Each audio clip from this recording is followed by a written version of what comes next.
Kitap men uchun o'tgan kunlarni hikoya qilib beradigan bir mo'ysifat bo'y. Turmushimda, kasbimda, odamiyligimda to'g'ri yo'l ko'rsatuvchi bir sirdosh do'st.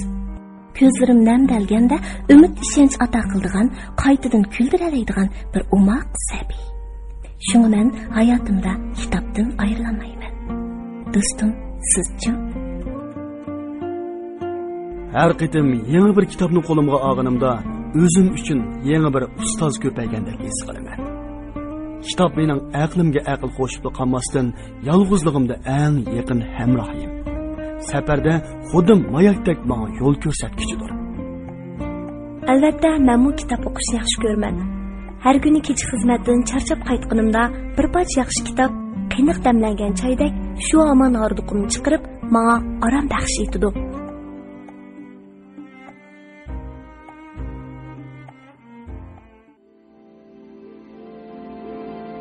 Аңлаватқаныңлар Мәркәзи Халық радио станциясының Бейжіңден беріп атқан программасы.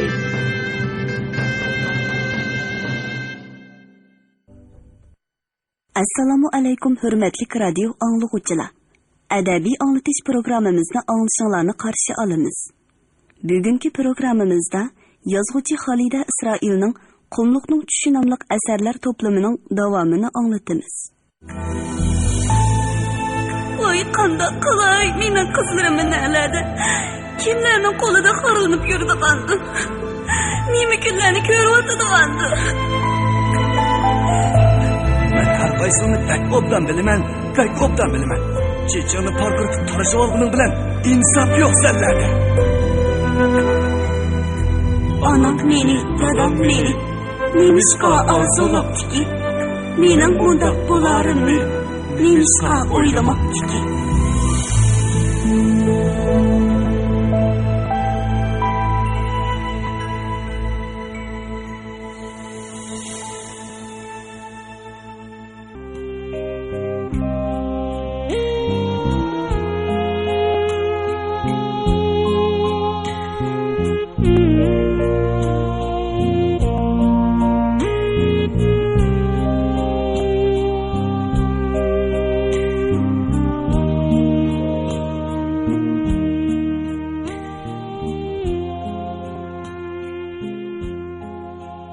Yusufga javob xatni o'zim yozdim. Ahmadning nomida sig'inishlarim, armonlarimni izhor qildim. U mening xatimni taniydi. Demak, meni tushunadi deb o'ylaydim. Darvaqa uning javob xati idoramga, mening nomimga keldi. U Ahmad ikkimizning hayotidagi eng unutulg'isiz qadrdan kishilar ekanligimizni. O'tirimizdagi pok qimmatli do'stlikning go'yo o'qib tugatilmagan esil kitobdek, yiroqdan anglab turadigan yiqimliq naqshidek, uni davomli maftun qiladiganligi, sig'intiradiganligini yezibdi. Amdiki javob qaytimda niqobni yirtib tashlab, botirlik bilan rost gap qilish qaroriga keldim. Uzun yillardan buyon go'yo yer ostiga ko'mib saqlangan esil sharobdek kuchlangan, voyaga yetgan sof hissiyotimni, qalbimga yig'ilgan qancha so'zlarimni o'sha xatga qoldirmay to'kdim. Xat natijasiz bo'lib qolsa-mu, qalbimdagi o'shunda ulug' muhabbatni so'ygan odamimga botirlik bilan oshkorlay olganim uchun armonsiz ketgan bo'libdim. Afsus, xatim Ahmadning qo'liga tushib qoldi. Men uning davomli yonchuqlarimni oqtirib turadiganligini nadan bilay? Men uning oldida hech narsadan tanmadim. Hamma ish xuddi sen o'qib bilgandek deb qarab turdim. U xatimni ko'tarib bordiganligi yerning hammasiga bordi. Uni ko'rsatmagan odamim qolmadi. Ba'zi xizmatdoshlarim, "Pah, bu ayolning hissiyot deganing nimaligini bilmamdikan desang, bola ekan-ku bola" deyishdi. Bolalarim birdila mendan yiroqlab ketishdi. İçimde, ah can ciğerlerim, tehsizler kichik, keyin bilisizlar, Xudo saqlasin, sizlar menga o'xshash baxtsiz bo'lib qolmanglar, deydim. Qo'shnilarim uyimga yo'lmas bo'lishdi. Ko'chada ketib etib, tasodifiy keynimga qarab qolsam, 5-6 xotinning peshini bir yerga qilib kusurlashayotganligini, og'izlarini purishtirib kulishayotganligini ko'ratdim. Bir kuni doktorxona boshlig'i ishxonasiga chaqirdi. Kirsam, ustal ustida mening xetim yig'ilib turibdi. Boshliq xuddi notanish biriga qaragandek beshimdan oyog'imgacha bir qarab yetib, o'rindiqqa taklif qildi. O'ltirdim. U qo'lidagi tamokisining isini oldirmay po'ligach, "Rasmo, xatdagi ishlar rasmo." "Ras." Demak, shuncha yillardan beri oranglarda muhabbat yo'q, shundaqmi? "Shundaq." Cho'ng bo'lib qolgan bolalaringlar borgu, muhabbat bo'lmasa, men uning so'zini bo'lib etdim. Hayvonlarda muhabbat yo'q, ammo ular avlod qoldirdi-ku. So'zimni tugatibla ishxonadan chiqib ketdim. Kechda uyga qaytib kelsam, eshikka yo'g'on qulf silinibdi. Bu Ahmadning meni qo'g'laganligi edi. Demak, bu uyda endi menga o'rin qolmagan edi.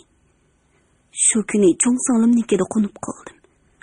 Singlim kechicha o'g'irliqcha yig'lab chiqdi. Xush bo'lganim, u meni yuzimdan yuzimga ayblamadi. U meni tushunsa kerak. Men mu kechicha uxlamay o'ylandim. U yan o'yla, bu yan o'yla, Urumchiga berish qaroriga keldim. Men Urumchiga boraman. Yusufni izlab tepib, uning heliqi hikoyani, Hangit ko'lidagi bir o'g'il bola bilan bir qiz bolaning hikoyasini va yana nurg'un hikoyalarni aytib beraman. Uning hammasi bo'lgan ishlar. Yusuf bilan ikkimizning hikoyasi. Agar u bu hikoyalarni menga o'xshash yuragining qiytida saqlab kelgan bo'lsa, uning ko'nglida armon bo'lsa, yo'qotgan baxtimizni tepib olamiz. Bu baxt mangulik bo'lamdi, bo'lmamdi, menga baribir. Men hayotimda biror kuni bo'lsa-mu shu baxtda, shundoq ajoyib muhabbatga erishsam bo'ldi. Bu dunyodan armonsiz ketaman. Shundoq qilib, ertasi kechda men poyezdga o'ltirdim. Yo'limda nima kutib turganligini, oqibatimni hech nimani o'ylamadim. Xuddi o't yolqinga o'zini otgan parvonadek, kun nuriga talpingan amoqdek. Timtos shahar. Ya Allah, jaq to'ydim-ku. Ayolim Xanzucha shundoq deb chalva qilgancha taqildab berib televizorni tassida o'chiribdi. Men uning oshu alpozdan intayin qo'rqaman. Buningdan 5 yil ilgiriki har shanba kuni yotiqimga kelib, kirlarimni yuvib, kiyimlarimni yamab berdigan, savollarimga yerga qarab turib, nazokat bilan javob berdigan oshu qiz shumi emasmi deb o'ylab qolaman. Demisimi, shu chaqda u mening hammali ishimni yoqtiradi. Hammali ishda mening ra'yimga boqadi. Qachonki o'g'limiz tug'ildi, shuningdan tortib mening o'rnim birdilla o'zgardi. Men garchi o'g'limni intayin yaxshi ko'rsam-mu, ba'zida uningga hasad qilib qolaman. Chunki u mening o'rnimni va aslida menga tava bo'lgan mehr muhabbatni tortib oldi emasmi? Hozir ayolimning hissiyotidagi o'zgarishga agishib, uning nazaridagi kamchiliklarimi ko'paygili turdi.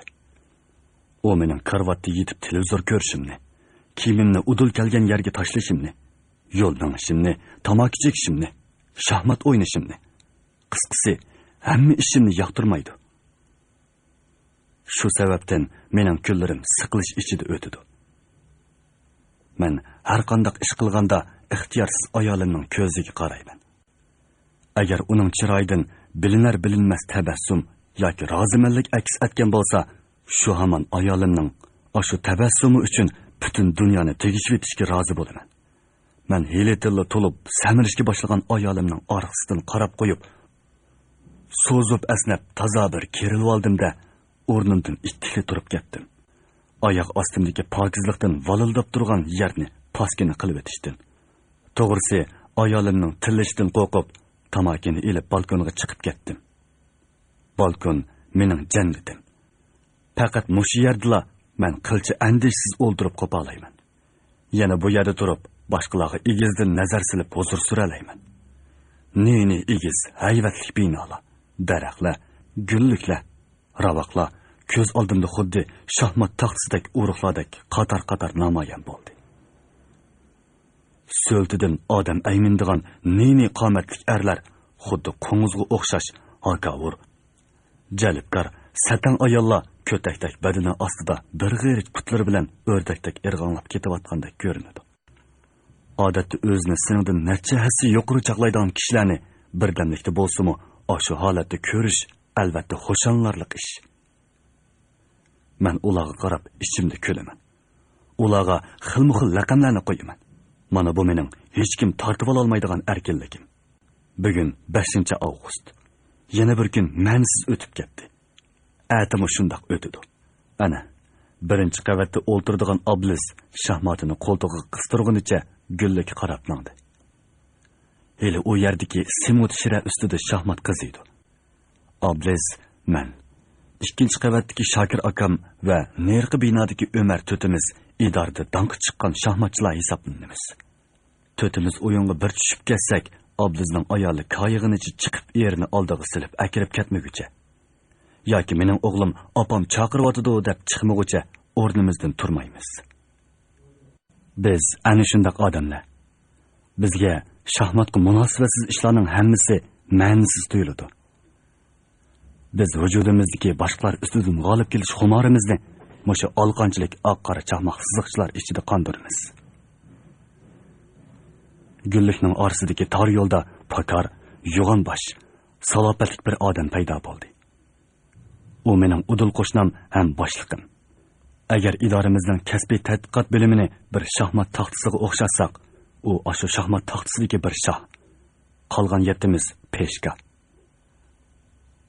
U garchi bizning taqdirimizni ostin-ustin qilib o'tgandek qudratga ega bo'lsa-mu, 50 necha kvadrat metrlik ishxonada bizning mutlaq hukmdorimiz. U gapdan xushchaqchaq. Hammadan muhimi katta odamlar bilan berish kelish qila oladi. Ularning ziyofat shiralari va pikaplarining biror burjigidan bo'lsa-mu o'rin ola oladi. U qachonli qarsa qandaqdir muhim ishlar bilan oldirab yuradi. Shunga kasbiy ishlarga zodi vaqt ajrata olmaydi. Ishni biz ishlaymiz. U yuqorga doklab berib turdi.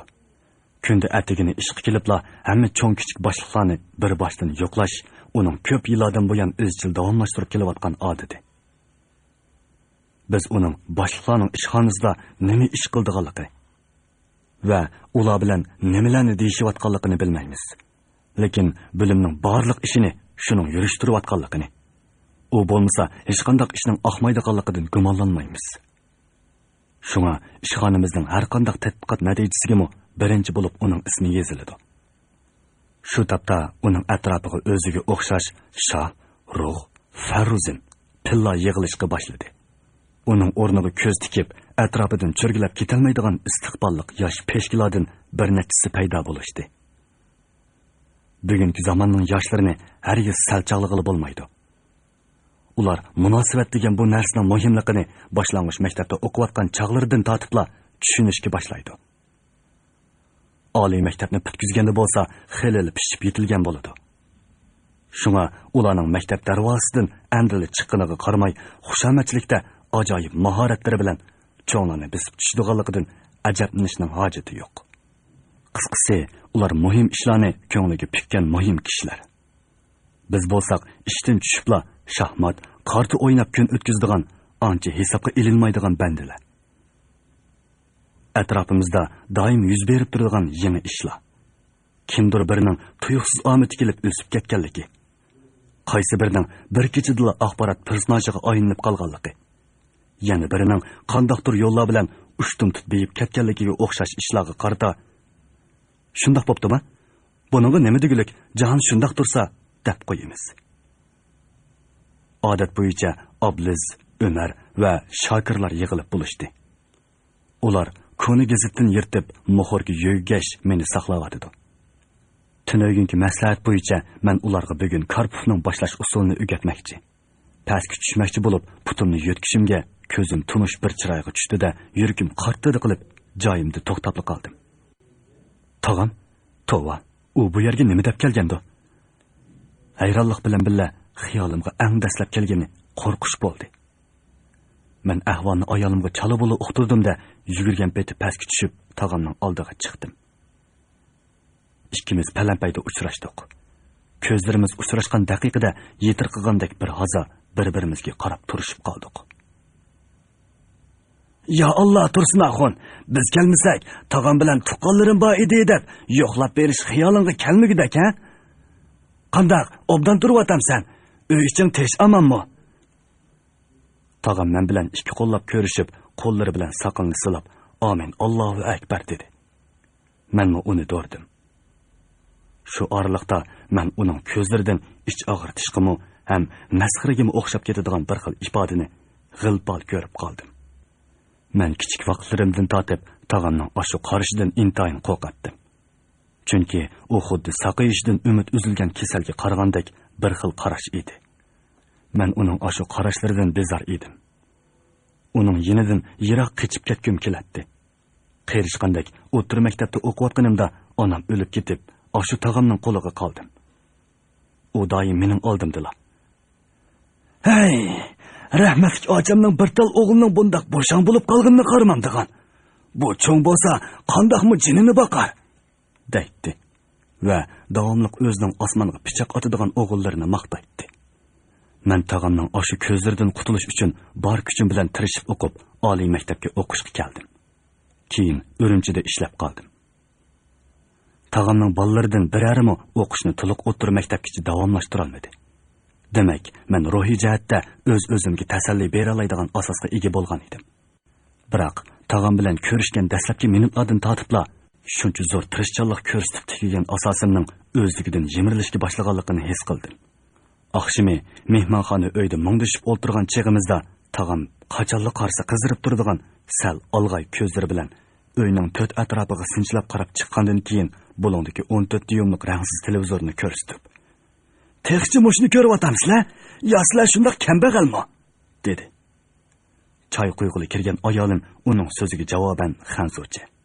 Uning qo'lidan ish kelmasa, Devidi tag'am ko'zni chakchakgunicha ayolimning og'ziga qarab qoldi. Va u chiqib ketgandan keyin, "Ya Allah Tursunaxon, xotining boshqa millatdan emas-ku. Chiroyiga qarsam hech undaq emasdak. Gaplarini anglab ko'zimga ishonmay qilyapman" dedi. "Yo'q, undaq emas. Kichigidan xanzuchi maktabda o'qibdi ekan. Shunga o'z tilimizda so'zlashni ancha bilmaydi" deyalidim oralli qisilib turib. "Ma gapni bilmasa o'rgatmamsan. O'z tilini bilmagan odamni odam degil bo'lamdi. Bir xotin kishini boshlay olmagandikin o'zing bosh. Tova, rahmatli ocham buni bilsa, u olamdimi oram topolmas." U mening yurak yaramni tepib ko'chiladi. Bu ayolim ikkimizning o'ttirsidagi eng cho'ng talash tortish edi. Biroq u shunchalik johil xotin. Gap o'g'illariga yetkelganda u mag'rurlangandan og'zini yumolmay qoldi. Uning cho'ng o'g'li bilan o'ttiranchi o'g'li ovqat bilan mustaqil davlatlar birlashmasiga, u yerdan Turkiya, Polsha, Ruminiya, Vengriya, Fransiya, Angliya, Daniyalarga berib ketdi. U yerlardan har xil isl mollarni va xeyli ko'p dollar, funt sterling, franik akapdi. Ikkinchi o'g'li ichkirdagi bir zavodni ko'tira elib pul tepib o'tibdi. Shug'inisi cho'ng o'g'lining bolalari ichidan biri meni tortib qopdidek. Pul pichakka qiziqmaydigan, kishilar bilan aralashmaydigan, doim kitob o'qiydigan, rasm chizadigan, muzika anglaydigan. Shug'inisi uning oliy maktab imtihonidan olgan nomeri o'lchamga yetmay qopdi. Tag'am o'g'illari bilan maslahatlashib, qandoqlik qilib bo'lmasin, uning o'qish masalasini hal qilish uchun bu yerga keldi. "Yordam qildiganlar odam bo'lsa, dollar olaman desimi yoki tilla olaman desimi mayli. Qo'yma uzukdinmi, ikkini olg'ash keldim" dedi u ovozini borgan sari pasaytib. Men oldiga sal engishgunicha bir qishni egiz ko'tirib, bir ko'zni qisib o'ltirgan, chapon ustiga chapon kiyib olgan, butun turqidan quvluq ham baxillik chiqib turgan bu odamga qarab, og'zimni ichib o'ltirib qoldim. Bir pasdan keyin qandoqlarcha og'zimdan chiqib ketganini o'zimmi sezmagan holda, "Shunda qilibsa, bir bechora bolaning rizqiga chang silib o'tibsiz-da" deb o'tibdiman. Tag'am men ansirgandek xafa bo'lib ketmadi. Aksicha mansitmaslik nazar bilan kulib qo'ydi. "Ahmaq, o'g'il bola degan hojat tushganda boshqalarning qo'lidagi nonni tortib ilib olmasa, o'g'il bola bo'lamdi. Bo'zakni bo'zak etmasang, qiyomat so'rig'i bor deydigan gap bor. Uning qo'lidagi nonni sen olmasang, yana biri ilib oladi. Shundoq dunyo bu Tursunjon. Kichik chog'larimda dadam rahmatlik odamning odamdek yashashi uchun puli yoki huquqi bo'lishi kerak deydigan. O'ylab baqsam, bu gap bugungi jahonga to'g'ri keladi ekan. Rost emasmi? Puling yoki huquqing bo'lgandila, hammani qilg'ili, boshqalarni o'zing uchun xizmat qildira olaysan. Sahroda neni aqlliq bolalar bor. İmtihandan o'tsimi, ota-onasining puli bo'lmag'achqa bu yerga kelolmaydi. Uningga amal yo'q, kimsini kambag'al bo'lsin debdi. Kishilar hukumat hozir o'qishni pulga sotadigan bo'ldi deyishdi ekan. Sotsin nima yomoni bor? Hukumatga pul lozim, bizning bolalarimizga o'qish lozim. Pul degan dötnimi aqlli qilib o'toladigan narsa. Shunga sana maslahatim, sen bundoq xomlik qilaverma. Birer yerim amalning kayniga kir, hech bo'lmasa ko'janlik bo'lsinmi mayli. Shu qatorga kirib olsang, uning buningga oz-puli bir narsa singitib yurib, texmi yo'g'onroqqa erishgili bo'ladi. Buning uchun biri atrofingdagilar bilan, bo'libmi boshliqlaring bilan loyiqida salom sohating bo'lmasa bo'lmaydi. Yana biri qalidak beshingni ichingga tiqib ishlab yurmay, qilgan ishingni birni ikki qilib ko'rsatishni bilmasang bo'lmaydi. Tog'amning keyingi gaplari ayolimning ko'ngildagidek gaplar edi. Shunga u darhol mehmonxona uyining bu so'g'isiga kelib, "Tag'a, siz uningga nasihat qiling. U bek yavash. Men desam anglamaydi. Hozir kim uningga o'xshash?" Uning xushal bo'lib qolgan chaqlarida o'z tilini yamidab so'zlaydigan odati bor edi. Xushi tutib qolsa, tomoqni qoltis o'xshitib tatdi. Demasimi, tag'am kashlik tomoqni maqtab o'ltirib yedi. Ertasi men tag'amni ma'rif idorasida ishlaydigan bir savodashimnikiga boshlab bordim. Ilgari u doim kishilarga qanday yordam qildiganligini so'zlab maqtindigan. Ammo u bizni ko'rib ancha ichilib ketolmadi. Saq bir soat gap yo'rg'iltib, oxir rost gapni. Bolaning natijasi nomersizligiga yetmasa, hech qanday amal qila olmaydiganligini. Hozir yenida tunish bilishlari yo'l tepib bersang deb zo'rlab tutqizib qo'ygan 20-30 million pul borligini. Ammo shu pulni mangdirdigan yo'lni topolmayotganligini aytdi. Men uning yana bir narsa deb og'zini ochib bo'lguncha bayotin indamay o'ltirgan tag'am birdilla o'rnidan turdi-da, savodishimga o'zirhoqlik aytib, qo'lni maydasiga qo'ygunicha qayta ta'zim qilib xo'shlash qilib turdi. Qarab baqsam, toza bir paqpaq no'chdek qiladi. Mundaq ishonchsiz odamlar bilan ish bitkizgili bo'lmaydi. Og'zimizni bekor o'pirtib, vaqtni o'tkazmayli, dedi u avtobus bekitiga qarab ketib o'tib. Tag'am ikkimiz uyga kirib ketayotganda Palampayda boshliqim ham udul qo'shnam Sopaxunkam bilan uchrashib qoldik. U tag'am bilan ikki qo'llab ko'rishib, qadinas do'stlardek qizg'in hol ahvollashib ketdi. Sopaxunkam: "Ukam Tursunjon, tog'ingizni o'ylarga boshlab kirmabsiz-ku. Bu ishingiz faqat bo'lmabdi-jumi. Bizdan unda qochmang deyman. Sizga ziynimiz tegmaydi, ha?" dedi. Men qo'shnamning taklifini Samarqand taklifi deb tushunib, ancha parvo qilib ketmadim. Ammo tag'am tushlik tomoq ustida nihoyat astoydillik bilan: "Tursunjon, meni avu qo'shnamnikiga qachon boshlab chiqsan?" deb so'radi. "Bu haqlarni tushunmaysiz, tag'a. Bu haqlarning uyga kiring-jumu, kirmisingiz xafa bo'laman degini amaliyotda quruq takalluf so'zdan boshqa narsa emas. Chaqirdigan kishi rasmiy o'zi oldingizga kirib, paloni chaqda uyimizga kirib o'ltirib chiqing deydi," dedim. Tag'am shuk bo'lib qoldi. Yog'lashib ketgan do'ppisini tiziga kuydirib qo'yib, ko'zlarini yumib birpas o'ltirgandan keyin talatuzni aylanib kiray deb o'zi yolg'iz chiqib ketdi. Men uning qo'shnimiz bilan nalada yurib qandoqlarcha og'ini bo'lib ulgurganini bilolmadim. Ammo kashta Palampaydan ikkisining birga chiqayotganligini, eshik tubiga kelganda Sopaxunkamning "Voy yuring, birdan o'ltirib chiqing" deyotganligini angladim. Ayol o'tmay qo'shnimizning eshigining ochilgan ovozi, ayol qo'shnimiz Tojinisoning inchiki ovozi, ularning uydagi rangli televizorda qo'yilayotgan chet el filmining muzikasi anglandi. Orqadan eshik yopilib, koridor jimjit bo'lib qoldi. Tag'am qo'shnimiznikidan biz yetib bo'lganda kirdi. Xeyli vaqtgacha uning mag'rurona gal qirishlarini, pushildab u yoqdan bu yoqqa menishlarini anglab yotdim. Ertasi atiganda u yanala chiyni ichibla "Sopaxun bilan bir yerga bormoqchi edik" deb kichik so'mkani ko'tarib chiqib ketdi. Men qarsam, tog'ingizning bangsi badaq qiladi. Bundaq odamning qo'lidan har qanday ish keladi. Siz nimizga uningga o'xshashmaysiz, dedi ayolim kirpiklariga oyoq meyiga o'xshaydigan bir nimani surkab o'tib xanzuchi. Kechqurun tag'am xushal kirib kelganda men ayolimning farzining to'g'riligini his qildim. U navrisining ishini bitkizibdi. Texi yurtqa akatkili bir muncha mol o'qishib, mashinani tepib qo'yibdi. Tutishda malni besib shu mashinada qaytadi ekan. Shu oqshimi tag'am ikkimiz uzoqcha mongdirishib yotdik. U menga onam bilan o'zining balliq vaqtlarini zodli ko'z oldiga keltira olmadim. Nemishqidir menga uning sodda, go'dak vaqtlari bo'lmagandek, u bu dunyoga mushu qo'riqlari, sal olg'ayda ko'rinmagan qip-qizil ko'zlari, ilmak burni, iyiqdek bo'y basti, qatmuqat chopini va yog'lishib ketgan do'ppisi bilan paydo bo'lgandek tuyulib ketdi. Ochamdan kichik qilib, uning ustiga o'qish, xizmat bilan bo'lib, ota-ona, urug' tuqqan mehriga qolmay cho'ng bo'lding. Urug' tuqqan, jaddi jamat degan odamning yiltizi. Daraxtning yiltizi qancha cho'nqur bo'lsa, shuncha baraqsan o'ynagandek, urug' tuqqani jiq odam tayanchsiz qolmaydi. Odamga urug' tuqqan lozim. Xudo buyursa, kelar yili xotin bolalaringni ilib, yurtga berib o'ynab kel. Yezda yana 3 akang, bir tog'ang bultur o'lib ketdi. Yana 4 hamma ochang, 20-30 navr tuqqaning bor. Ashlarning hammasi bilan tunishib, ota-onang tug'ilgan, yashagan yerlarni ko'rib kelgan. Balangmi osmini kang yerlarni yayrab boqsin.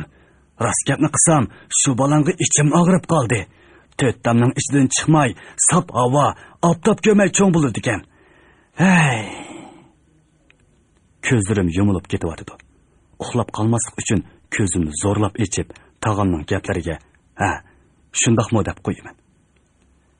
Aslida bu mol uchrab qolmagan bo'lsa, yana bir necha kun o'shiqroq turardim. Yo'qlaydigan yana bir odam botdi. Litiplaydigan bir og'inam bo'ladigan. Biz uning bilan eg'i yo'q, ishdan kiydigan chog'larimizdan tortib, billa o'ynab cho'ng bo'lgan. Anglasam, yaqinda uni Urumchida cho'ng amal tutibdi deydi. Sopaxunga uning etini chiqirib, biz bir yuttuq yaqin tuqqan deb qo'yibdim. Oldimda qilg'il topolmay qoldi.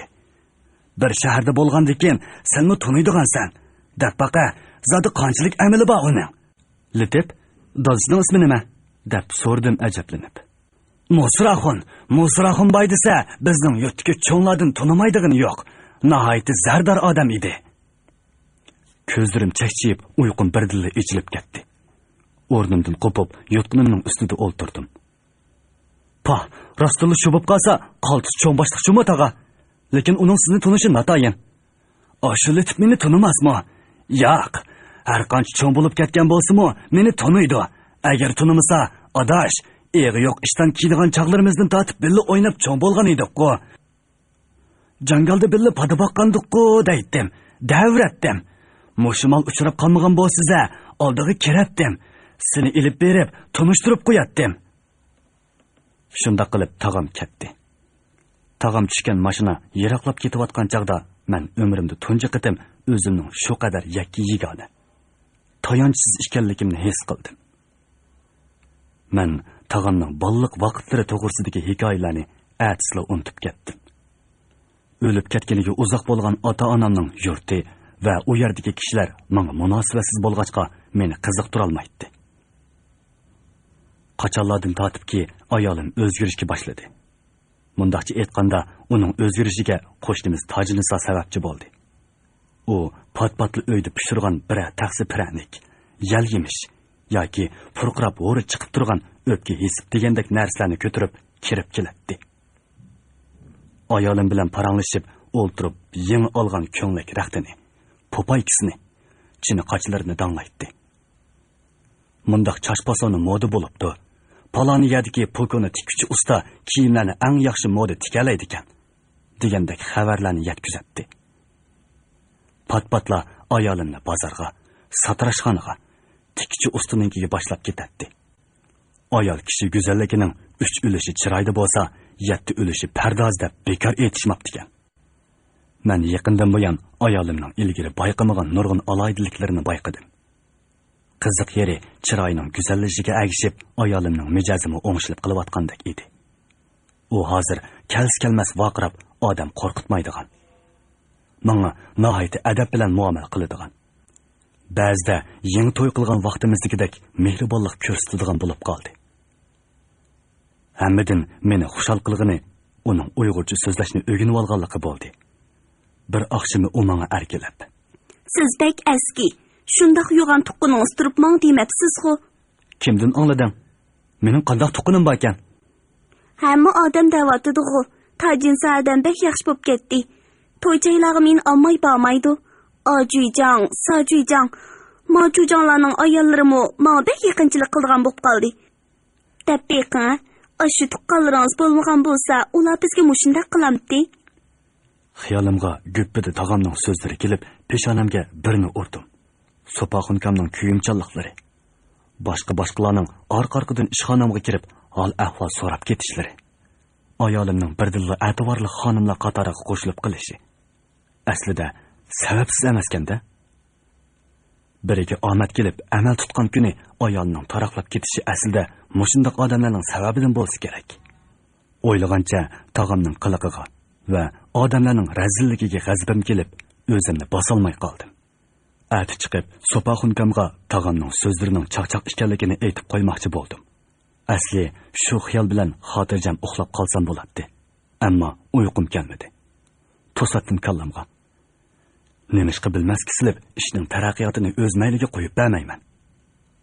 Ularning xato tushanchisini tuzishga har qachon ulguriman-ku, degan o'y kelib qoldi. Men shu o'yni to'g'ri tepib, xotirjam uyquga ketayotganimda, keyingi kunlarda o'zimning naqadar o'zgarib ketayotganligimni aslo tasavvur qila olmagan edim. Bir kuni oqshimi Ömer, Shokir, Obdizlar bilan shaxmat o'ynab o'tib, tog'am aytib bergan heliqi ismni tilga elib Shokirning qo'li shaxmat taxtasi ustida to'xtab qoldi. Beshimni ko'tirsam, Obdiz bilan Ömerning og'zimi kamardek echilib qopti. "O'sha kishi rostlasini tuqquningmi?" Xeyli uzoq jimjitlikdan keyin Ömer duduqlab so'radi. "Shundaq, bir tuqqan akam, dodi boshqa." Og'zimdan chiqayotgan gapga o'zimni hayron qilib o'tdim. "Ilgari ajab anglamabdi ekanmiz-ku. Ilgari boshqa yerda tursa, yaqinda yo'tkilib keldi." Men qo'rqmayli javob berdim. Chunki men yaqindan beri akam to'g'risida xeyli izlangan edim. Hammalarning fikri chechilib ketganlikdan shaxmat o'ynashga hech kimning qo'li bormadi. Xeyligacha jim o'ltirib qoldik. Shubhasizki, ular uchi bundan keyin men qanday muomala qilish to'g'risida boshqa turib qiziq ish. Men yolg'on so'zlab o'tib, vujudimda ikki men borligini his qildim. Ilgari ular bir edi. Qachondan tortib ayrilib ketishdi-ki-ne? Vujudimdagi birinchi men og'ziga kelganicha biljirlab yolg'on so'zlayotganida. Ikkinchi men uningga hayronlik bilan qarab, "Ha, aslida mundaq nima ekan senda? Yolg'on so'zlashdan uyalmadingmi?" deydi. Biroq uning titrak ovozi birinchi menni to'sib qololmadi. Men borgan sari kuchayib, vujudimni qoplagan rahimsiz, yo'chun kuch oldida o'z-o'zimga. Kim biladi? Asli mening mohiyatim mushundaqdir. Ikkinchi men faqat insonlar sun'iy holda paydo qilgan adab axloq mezonlarining simvolidir, deb tasalli berdim. To'g'ri desam, to'g'ri degim keladi. Dunyo o'zgaryapti. Odamlar o'zgaryapti. Yoki men o'zgaryapmanmi? Hech uqolmadim. Men mehribonlik, tushunish, hissdoshlikka to'lgan boshqacha bir muhit ichiga kirib qilyotdim. Kishilar meni umoq bolni erkilatgandek erkiltishatdi. Maqtab ko'kka uchiratdi. Menga yo'l qo'yatdi. Men aslida bu egiz binoning qorong'u uylarida, tam yaqinlarida yugurib yuradigan chashqon edim. O'sha kishilar meni yo'lbosga aylantirishdi. Men tunji qitim aroq ichib mast bo'lib, atrofimizdagi xushamatli chiroylardan birini qo'ymay, turli hayvonlarning chiroyiga o'xshatib masxara qilayotgan chig'imda o'sha chiroylar menga texmo shirin tabassumlari bilan javob qaytarishdi. Mening o'xshatishlarim necha kungacha eg'izdan eg'izga tarqalib yurdi. Hatto ba'zilarga laqam bo'lib sinib ketdi. Maxsus boshliqlarning xodimlari bilan berish kelish qiladigan. Idora bo'yicha xizmat ilg'ori, munavvar kompartiya a'zosi, avtonom rayon bo'yicha ilg'or fan texnik xodimi va hokazolarni saylashda davomli boshliqlarni ko'zitib ching turib oladigan. Ishxonada birari qattiqroq yutilib qo'ysimi, boshqalarga yetkazadigan bir ayol xizmatdishimni yo'qlang ishni bahona qilib rosa tilib oldim. Odatda uningdan o'lgidek qo'rqadigan kishilarning hammasi menga bo'lishdi. Uning shu chaqdagi haq so'zni anglaydigan birmi odam chiqmadi. Texi uning bilan bir bo'limda ishlamayman deb da'vo qilsam, meni boshqa bo'limlar talash qilib turdi. Idoramizda yosh, go'zal bir tul ayol bor edi. Ilgari har qatim ayolimdan dashnam yegan chaqlarimda uni o'ylaydim. Oqshimi uni o'ylab ketib, ajoyib tushlarni ko'ratdim. Idorada bo'lsa, u menga ko'zning qirnini silib qo'ymaydi. Kishilar uni nazar ustun, non amaling bo'lmasa, uni indaki keltira olmaysan deyishadi. Bir kuni men uningga chaqchaq qilib edim, u menga qarab turib ketib. Kech soat 10da bog'chining orqasidagi ko'chada uchrashayli dedi. Shu hamon qoqoqlab kulib ketdim. Oqshimi u degan yerga bormadim. U hozir meni ko'rsa, yiroqdilla oqqoningidek uzun bo'yinni so'zib qarab ketadi. Inson uchun atigandan kechgacha Xudoyim bergan o'rindiqdan qopmay o'ltirishning o'zi bir jazo. Bu o'rindiqqa yop-yosh vaqtlarimizda o'z ixtiyorimiz bilan bog'lanamiz. Qirib majolimizdan ketgandila uningdan ajra olmaymiz. Biroq u chaqda bizni kutib turgani kasal karvati bo'ladi. Shumi hayot bo'ldimi? Yaqindan beri to'liroq shu haqda o'ylaydigan bo'lib qoldim.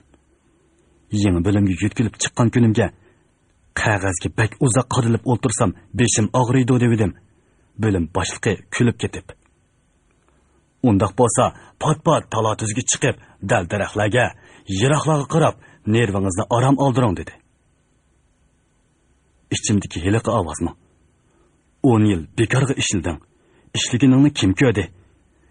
Yanla odatda jinini upuratmay, vaqti kelganda amal bilan unvonni pulga setib oldiganlar foyda ilyotmamdi deb qo'dirdi.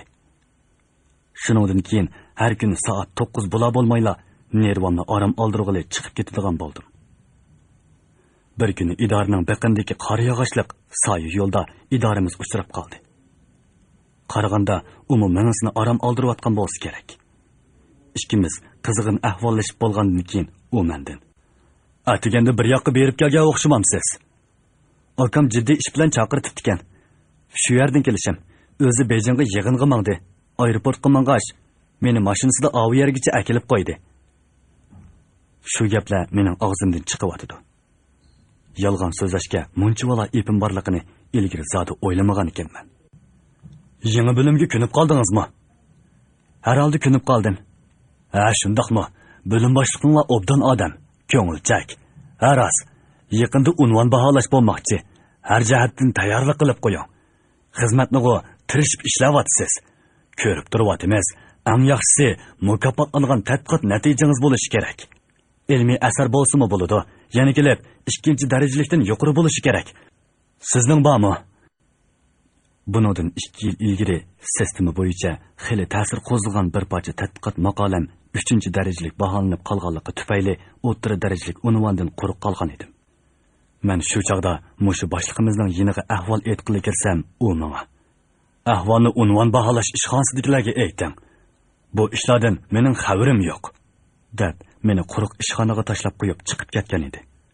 "Ha, kerak yo'q. Mau ishdan o'ngdan kelganini qarang." Hürmetli radio anlıqçılar. Yazğıcı Halide İsrail'nin Qumluqning tushunamliq asarlar to'plamini bugun mush yergacha anglatdik. Davomini ertadagi programmamizda anglag'aysizlar.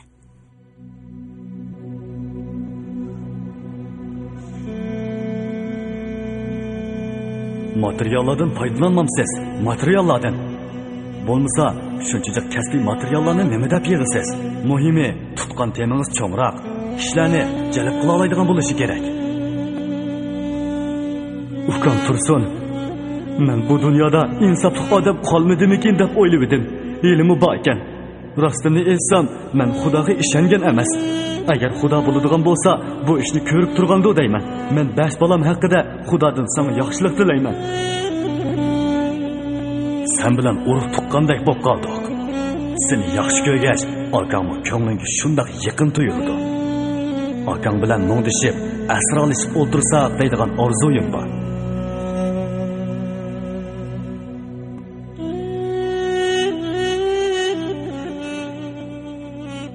Bugungi adabiy anglatish programmamiz mush yerda oxirlashdi.